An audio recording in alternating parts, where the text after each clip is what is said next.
What's good, my brothers, and welcome to the My Brother's Keeper podcast. I created this podcast for Black men because currently we have a bad image out there in the world, and statistically, we are not winning in all of the important stats that are out there in regards to income, being in the home, and all of that. And if we already had all of the information and wisdom and guidance that we needed, then we wouldn't be in that position. So I hope through this podcast that I am able to help us to hold each other accountable and be each other's brother's keeper to ensure that we all start to see growth and change in our image and start winning in those stats. So today, what we're going to be talking about is growing up fatherless. I am a person that has grown up fatherless, but I want to ask you, did you grow up in a fatherless home? Do you have a sibling that had a different or absent father in the home? Do you have friends or maybe family members that you know that have grown up fatherless or without a father in the home? Now, if you live in the US, then those chances of that are a lot higher because we currently in the US are 3 times higher as far as the rate goes when it comes to fatherless homes. Our rate is 23%, while the average for the world is about 7%. So if you live in the US, you're more likely to have been raised in a fatherless home. Now, also, you're going to note that if you are a Black person, then you actually have an even higher chance of being raised in a fatherless home. Now, in 2022, Black children, about 43% of them grew up in households with two parents, compared to our counterparts, white children. They grow up, it's about 75% for them as far as growing up in a two-parent home. So you can see that a lot less of us get that benefit. And also, just to add to that, uh, most single parent homes are raised by women. So 80% of single parent homes are ran by women, which means that it is a higher chance if you are Black to grow up in a home without a father. So this is a common theme, and it is a unhealthy theme that is happening in our households. Now, you might be wondering, as far as what are those problems that happen because of that? So why is this a problem? Well, basically because it increases the chances of incarceration, of poverty, of promiscuousness, and let's look at some of the stats on that. So children in homes headed by single parents are about 3.5 times more likely to be living in poverty compared to Black children living with two parents in a first marriage. So the original biological parents, right? The odds of Black young adults getting a college degree are almost 70% higher if they were raised by their own two parents. Young Black men's incarceration rate is 24% for single parents and 26% for step parents, step families. So even if there is maybe a father in the home that is a step parent, um, more than likely there is still going to be an increase in the chances of that child having this problem, even with the step family. So having the biological mother or father in the home is still proven to be more successful in regards to how it affects the children. Now that's compared to 14% if the child is either raised in a two-parent home or just with the father. So I'm gonna repeat that. 14% is the rates of incarceration versus 24%. So that's almost half as less if the child is raised by the bio parents or if they were raised with just their father. So that shows you the importance of the father being in the home, right? So women raised in fatherless homes account for approximately 70% of all teenage pregnancies. So a father not being in the home increases teenage pregnancies by more than half. And that is significant because of the next stat that is present, which is of roughly 930,000 abortions performed in 2020, about 39% were performed on Black women. So almost half of all abortions that happened two black women. And I'm pretty sure that that's tied to the teenage pregnancy rate, which is 70% high without a father being in the home. All of these things should show you why it is so important to have us fathers in the home. This is vitally important. And you can just look around and see some of these effects. Because even if it didn't happen to you, I'm sure you know somebody that this has affected, that this has happened to. So you shouldn't be too far removed from seeing the results of having fatherless homes, right? So we really need our black fathers in the home. That is what is super important to start seeing the success in this particular area of us, or in these different areas. Like I said, it affects income of the child. It affects the education of the child. It affects if this child is going to have a child early, if they're going to abort a child early, which results in the death of a possible child that could have been in the world doing good. So like I said, I grew up in a fatherless home, so I definitely know the importance of wanting to have a father in the home. And I'm just going to give you a little bit of my story and how my environment was and what I ended up being as a outcome of growing up in a fatherless home. Now, I grew up in New Orleans. I grew up downtown, the Seventh Ward. Most people are familiar with the Ninth Ward. Some of y'all didn't know Lil Wayne. You know, he from the 17 uptown. But anyway, if you're from New Orleans, you know what I'm talking about. But I was growing up in the Seventh Ward, right? So I grew up in the hood. Now, where I lived at, um, as far as the New Orleans in the 80s, the end of the 80s, the early 90s, then you know it was pretty rough. Next door to my house was a trap house. So it was a lot of things that saw going on, and it was a lot of things happening like right in close proximity to me and where I grew up. Now in our household, it was my mom, my grandmother, my grandfather, my older brother, and at one point my uncle, when my uncle moved out, um, and my grandfather, he ended up passing while I was really young. So there were no older male figures or father figures in the home. The only person I had was my brother, but of course, he's a kid growing up as well. So that's not the best example, for a father. And anyway, he was out busy doing his thing. He's 4 years older than me, so he wasn't really trying to have his little brother tagging along. So really, I ended up being to myself most of the time. And I believe I ended up being an introvert, probably because of that. I'm not 100% sure. But, I ended up being really introverted and playing to myself most of the time. And, you know, growing up in the environment that I grew up in, I still was able to to survive that environment and not go down the wrong path only because my mother, she had to work more than one job. She worked, I think, two, maybe three jobs at one time. So I got to see how that put extra work in on my mom and, had her pretty much tired and stressed out a lot because she was working multiple jobs.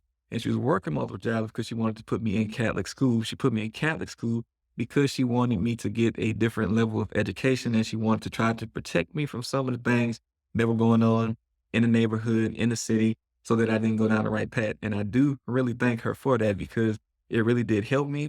Because once I did get older and I started to get around more people and get more out around the city and start doing more stuff, I got exposed to a lot. And being able to see a different way of looking at things in the world helps you when you are navigating through a lot of negativity around you. And I had friends that sold drugs. I had friends that have done, various different things.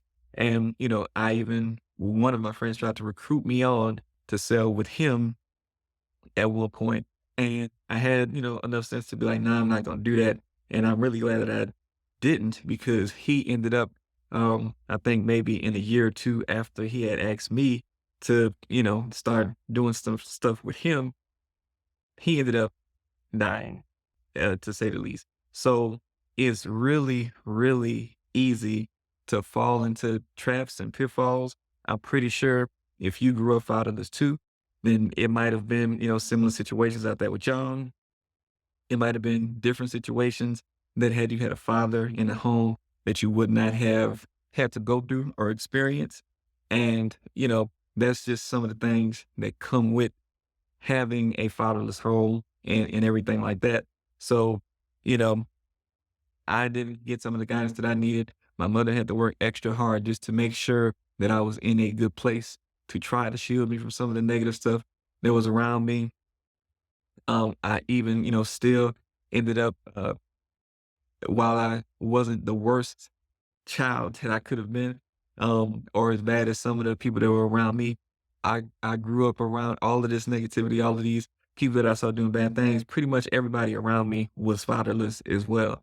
I can only recall maybe 2 fathers in my neighborhood. Out of everybody in the neighborhood, it was probably about 2, maybe 3 fathers that were in the neighborhood. So it really was not a lot, and it shows me how that can affect a whole community just by not having a whole bunch of fathers there.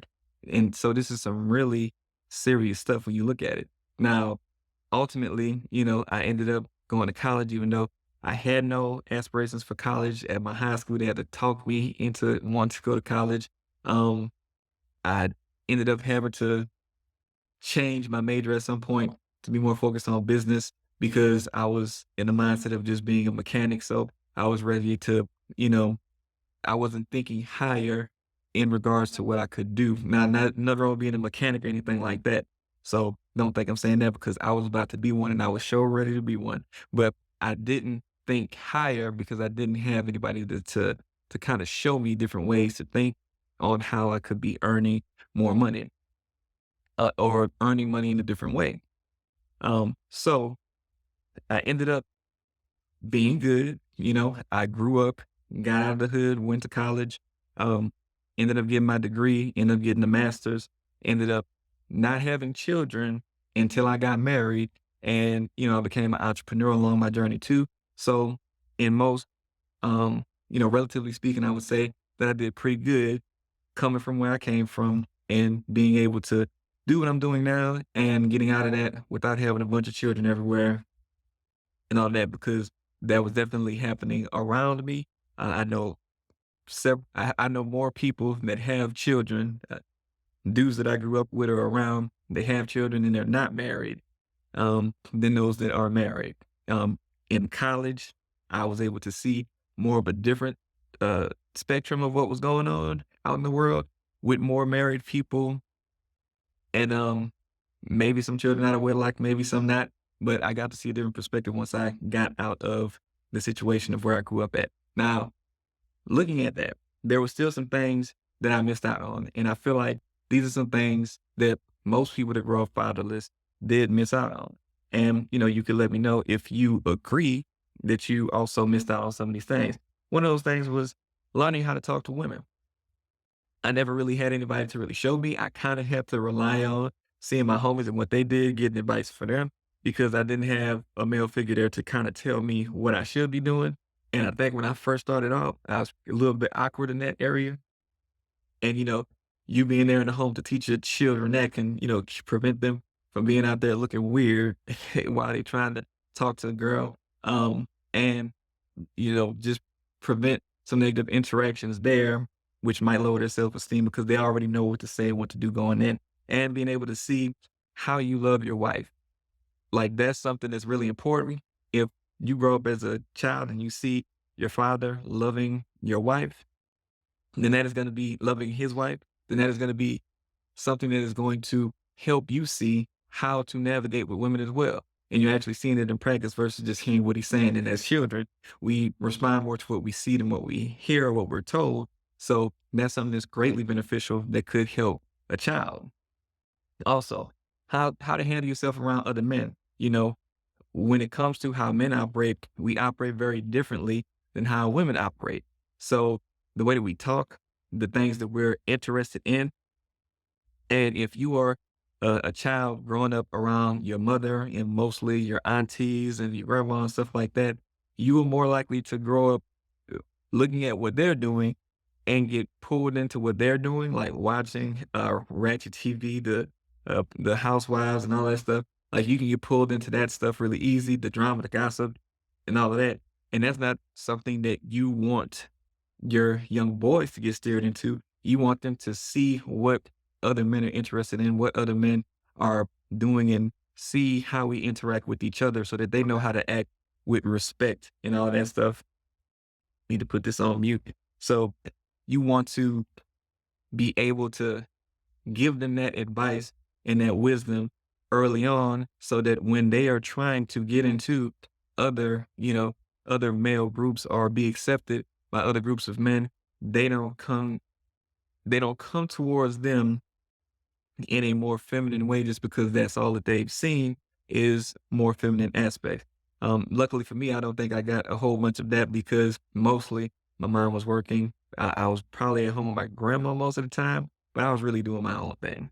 I was watching cartoons, using Legos and stuff like that, drawing. So I really stuck to myself a lot. So that kind of shielded me from that as well.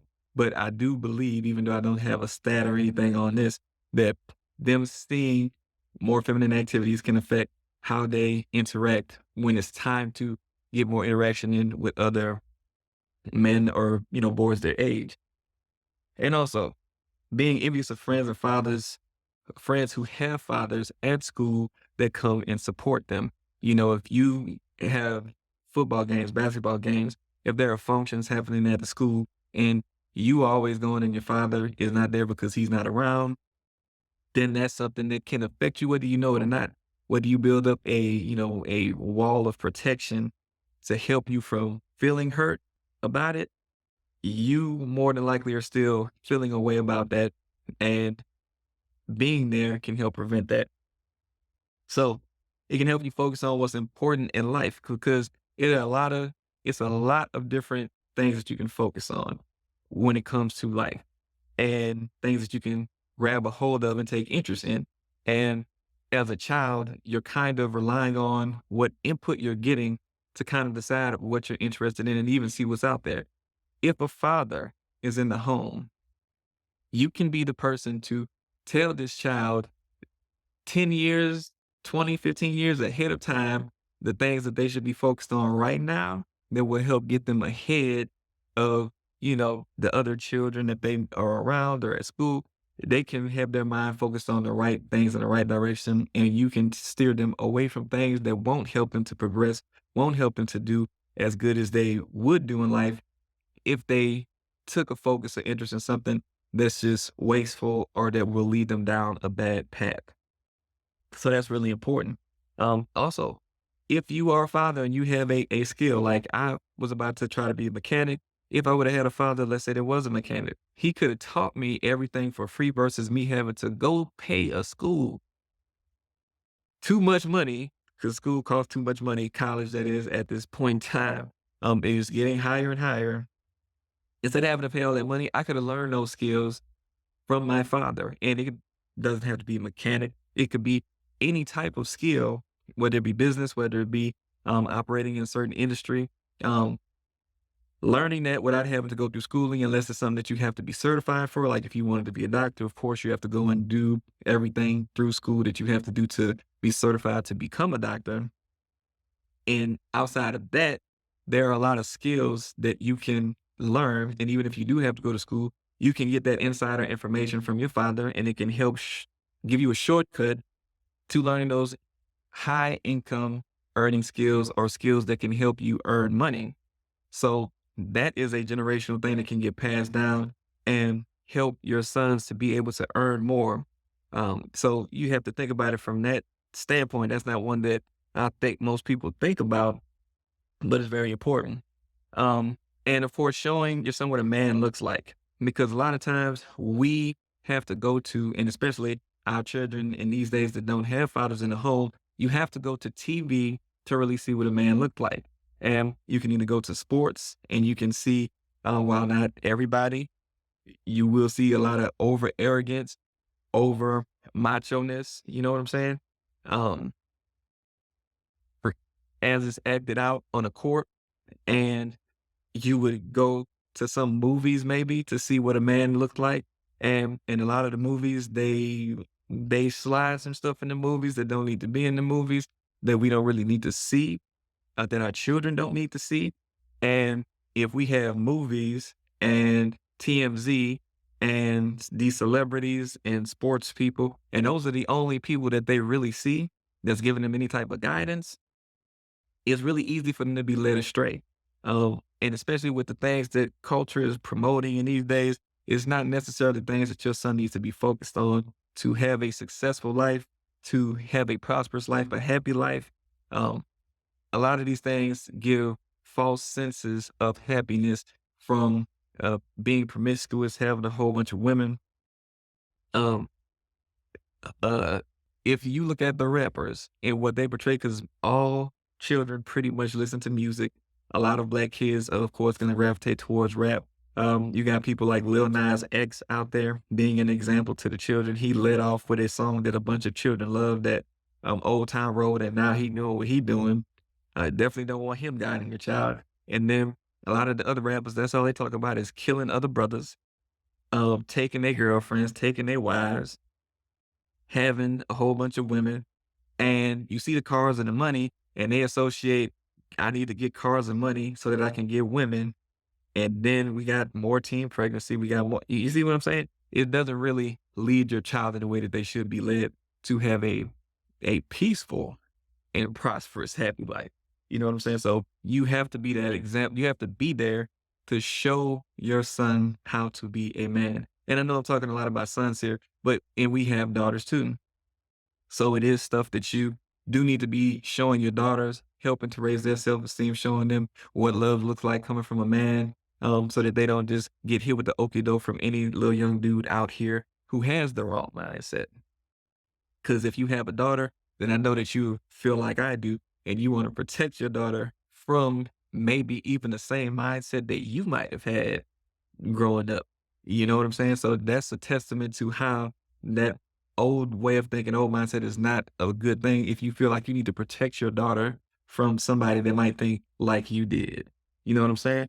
So have to be an example of what a man looks like for both sides. Um, you also can teach your children sports, your son sports. You know, if you're good at a sport, you can be there to coach him. You can be there to teach him things that he might not know when he goes out there. You know, as far as defending himself, you can teach your child how to defend himself.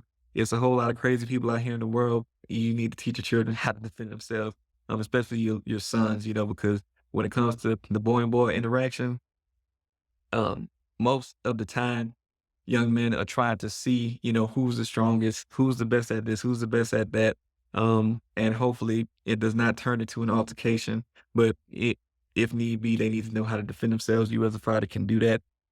And all of these things, a lot of these things will help build up your child's self-confidence. And you can just also instill reasons to be confident, not, ego driven, but confident, and showing them what the difference between having an ego and, being confident is, and giving them reasons to be confident versus doubting themselves when they feel like they should be doubting themselves. You as a father can be the person to instill that in your son. And another big overlooked thing by us men is being able to show them what love looks like and what emotion looks like. Because a lot of times, as young boys, we're taught, don't cry, get up off the ground, you not hurt, all that stuff.